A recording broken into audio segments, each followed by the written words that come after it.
science and cooking segment is presented to you by Supermoms. Liz, you are a scientist extraordinaire and banjo player, but we'll talk about that later. Yeah. But something different that we're doing today is cooking. And what I think is so cool about it is we're going to talk about the science behind the cooking. And we're just doing it as moms today. But what I love about this is then we can take this forward and talk to our kids about the science behind what happens in cooking. Yeah, and cooking is science. And it's great to talk to them about the science, because the more they understand about what they're doing, the more they can apply it to other recipes and other things they do when they cook. I love it. So what are we making today? Today we're making breadsticks, which is basically just pizza dough. It's a really simple bread dough. How do we get started? Okay, the ingredients are really simple. You need a cup of water, 3 cups of flour, a couple teaspoons of yeast, a little salt for flavor, and then we're going to add some olive oil too, just to make it taste good.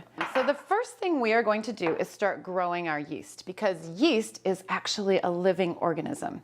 Hold out your hand. I'm going to put a little yeast in your hand. If you look at yeast under a microscope, it actually looks like tiny balloons. It's really cool. But yeast is a fungus, and it's related to like mushrooms. Okay. And it's dehydrated now, but by adding it to water, we can make it grow.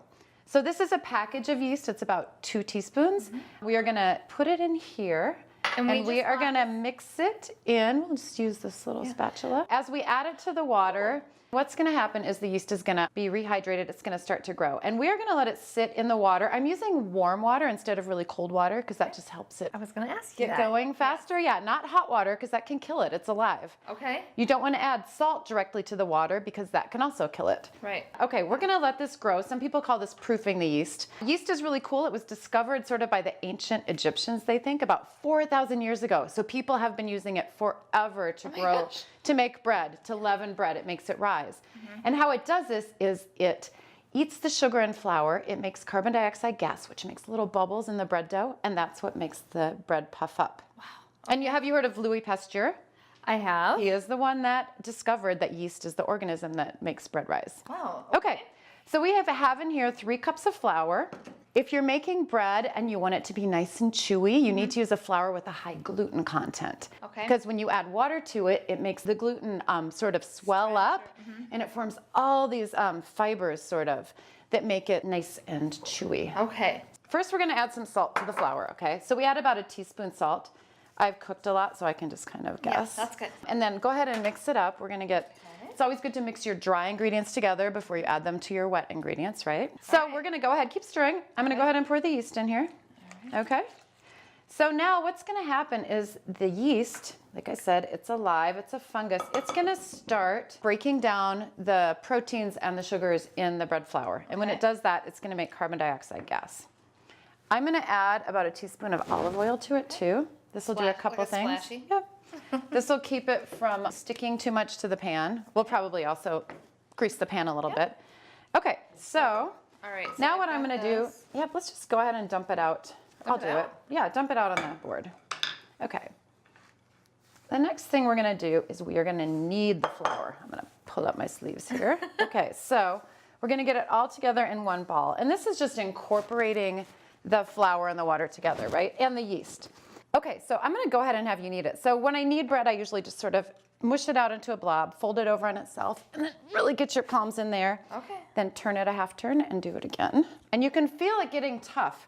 It's kind of cool. Yeah. Gluten is kind of like chewing gum. So you know how when you put a piece of gum in your mouth, it's just kind of hard and dry? Yeah.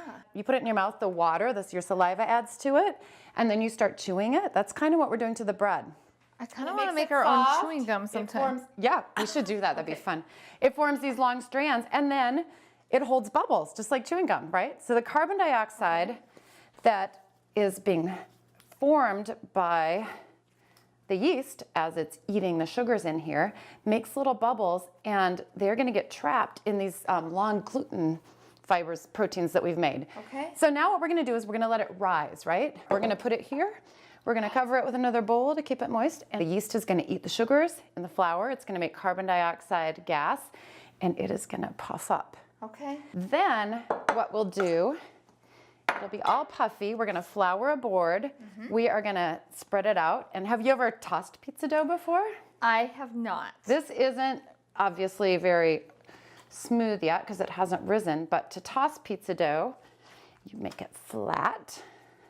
Are you gonna toss this right now? Well, I'm gonna try, but it hasn't risen yet, so it's not a very nice texture. You make it flat, you kind of get your hands under here. Yeah. Go like that, you catch it, you do it again, you keep going like that. I'm so impressed right now. And then you can either make it into a pizza, or if you want breadsticks for an awesome snack, you get it out flat, you get a pizza cutter, you cut it into strips, and then you bake it. And bake it around 350. Okay. For how long? Like 8 minutes? Just check it 8 to 10 minutes. You know what? When your kids are in the kitchen, let them try it. They're experimenting. Yes. Have them try different amounts of time, see what works the best. Have them knead it once or twice or 3 times, see what makes the best breadsticks. If they want them more tender, they can add a little bit of sugar to the dough. Okay. Just let them figure it out. It's kitchen science. I love it. Okay, Liz, we're gonna let this rise, and then we are going to bake up our breadsticks and try them. I'm hungry. Okay. Here, take mine. Okay. Okay, so what you're gonna do, stretch it out, then just kind of like turn it. Yeah. Okay, wait. Here, okay, I'm fixing this one. Okay. And then kind of just like stretch it with your hands like this, just wobble it back and forth. Okay, do this. She has to keep giving me the better thing. Okay, now spin it a lot. Spin it a lot. There you go, higher though. Throw it higher. Higher? Yeah. You want to try it? Yeah. 1, 2, 3. Oh! That was my bad. That was so good. So good. So good. Okay. So now let's make our breadsticks. Okay. Dough loves to be kneaded. It loves to be pushed around. Okay. Should I slice this on the cookie sheet, or can I slice it here? No, let's slice it on here and move it to the cookie sheet. All right. So, and I think kids would really love this. They can braid the dough. They can make it into shapes. You know, make it creative too. It doesn't have to be boring. Okay, so we have our breadsticks. Do we have a cookie sheet? We do, right here, actually. Yeah. Okay, so we are going to. Should we spray this with oil, or what do you think? No, there's a little olive oil on here. Let's just rub it on. Perfect. Yeah. That's how I roll in the kitchen. That's how I roll in the kitchen. Okay, and then you can lay them down flat. You can twist them. Doesn't that look kind of pretty? I just broke one, but it's fine. That's okay. A breadstick. Perfection is boring, right? Yeah. Okay, and it's really all about how they taste, and these are going to be delicious. All right, so you know what? I think we're going to brush them with olive oil. Okay. Because that olive oil is a fat, right? That'll make them nicely brown when they bake. And then should we sprinkle Parmesan on some of them? I think so. It sounds delicious. How about salt? Do we need more salt? Yeah, let's sprinkle a tiny bit of salt too. And let kids do their own, you know. My kids will each know exactly which breadstick is theirs, depending on how they designed it. All right. And then they can put, you know, put whatever they like on. If there's Parmesan, you probably don't need salt, so let's just salt the ones on the end. Okay. How do they look? Perfect. They're gonna be so They look delicious. so good. All right, I'm gonna pop these in the oven. Okay. 350 for about 8 to 10 minutes. Yeah, just check them when they're golden brown. Yep. You know, you might have to taste them to check them to make sure they're done. I am the do you royal think? taster at my house. So am I. All right. Some people call me the garbage disposal. Okay. That's another thing Yeah, too. I okay. prefer royal taster. Me too. Okay. Sounds better. All right, let's pop these in. Okay.